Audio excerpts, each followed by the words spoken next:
Oi, meu nome é Yali, vamos bater um papo.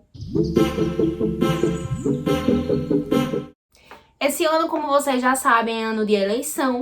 Nós vamos votar para eleger deputados, senadores, governadores e nosso próximo presidente ou presidenta da República. Dito isto, eu vou me utilizar de uma notícia que saiu recentemente em vários Instagrams e sites de fofoca para trazer uma reflexão pra gente hoje.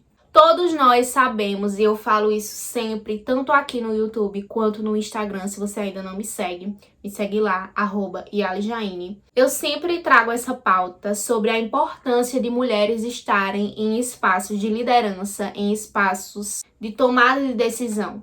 Isso porque não é justo em uma sociedade onde mais de 50% da população é mulher, nós tenhamos um número tão baixo de representantes, por exemplo, nas câmaras de vereadores, por exemplo, no Senado. E ter mais mulheres nos representando nesses espaços significa que os nossos interesses, que as nossas necessidades serão efetivamente levadas para esses espaços de debate. Porém, hoje a reflexão que eu trago para vocês é suficiente apenas votar em mulheres? Devemos votar indiscriminadamente em mulheres sem nos atentarmos às propostas políticas dessas mulheres? Afinal, na política, para nos representar, qualquer mulher serve? Eu faço essa pergunta de qualquer mulher serve, não com o intuito de valorar as ações de outras mulheres ou com o intuito de subjugar ou determinar a capacidade ou profissionalismo de uma mulher, seja na política, seja na administração de uma empresa, seja uma posição de liderança. Mas o meu questionamento hoje é embasado em posicionamento político. Vou explicar como eu cheguei nessa reflexão. Semana passada, houve um burburinho aí nas redes sociais, porque uma integrante da família Pôncio, que é aquela família cujo pai /pastor /empreendedor do ramo tabagista, tem ali os seus filhos e genros e noras, com todo aquele contexto que vai ou não vai, surge uma polêmica. E que movimenta bastante os Instagrams e sites de fofoca. E aí, a filha desse pastor, ela veio a público recentemente, nos seus stories no Instagram, perguntar para a audiência dela o que as pessoas achavam de uma possível candidatura dela a deputada. Onde eu vi essa informação sendo noticiada, as pessoas tiveram uma reação um pouco negativa, dizendo que ela não demonstrava ter esse interesse antes, que não era algo que eles estavam esperando dela, enfim. Porém, a despeito dessas reações um pouco negativas, ela, de fato, veio depois em um evento beneficente ratificar essa pré-candidatura. E aí, para as pessoas que estavam lá, ela confirmou que de fato vai se candidatar.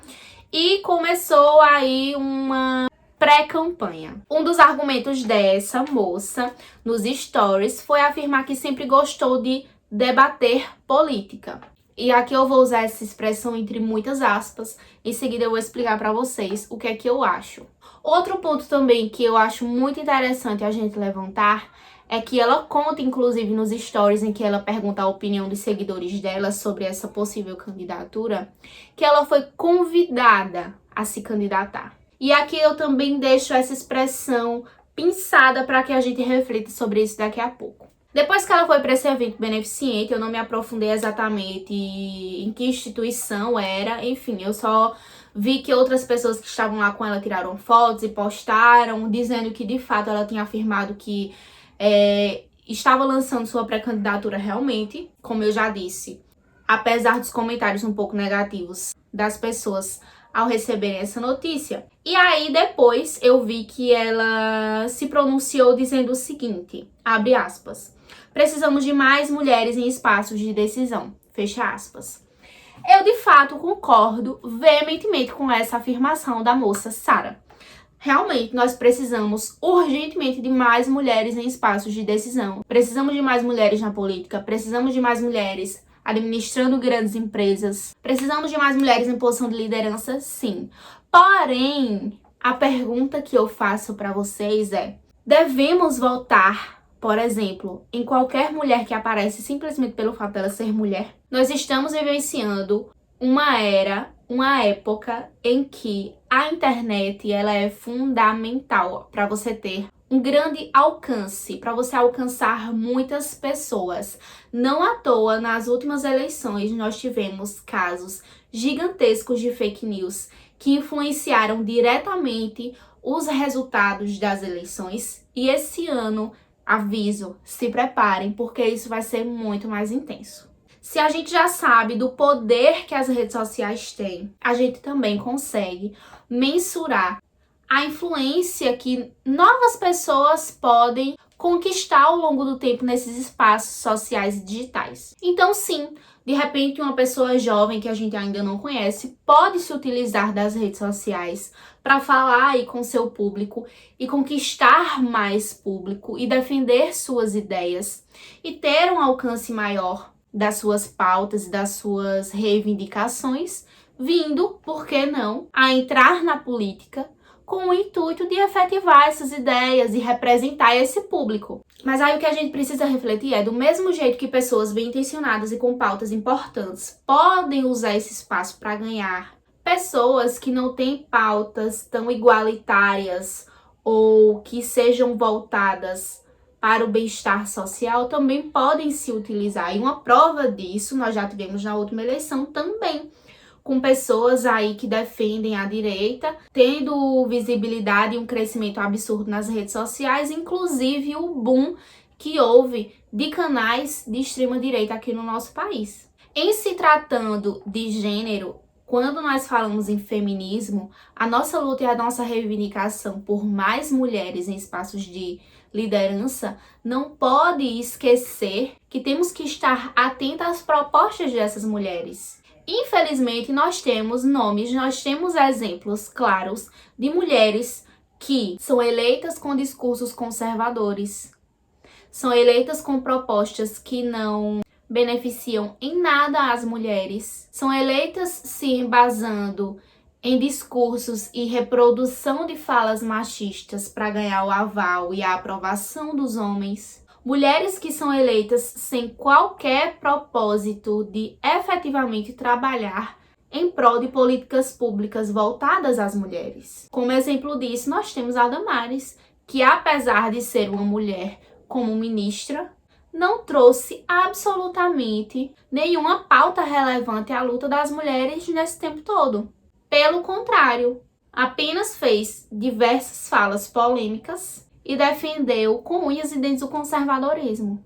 Então, quando nós vemos uma figura jovem que tem um grande alcance nas redes sociais, porém que foi convidada a disputar a eleição, que nunca se posicionou publicamente sobre nenhuma questão política, que nunca usou o alcance que tem para outra coisa a não ser viagens a Los Angeles e vídeos de skincare e danças de TikTok. E aqui eu abro um parênteses para dizer que sim, eu sigo e eu consumo esse tipo de vídeo de skincare, mas que essa pessoa não produz nenhum conteúdo para além disso. Eu trago vocês para essa reflexão de que como essa pessoa vai me representar enquanto mulher na política.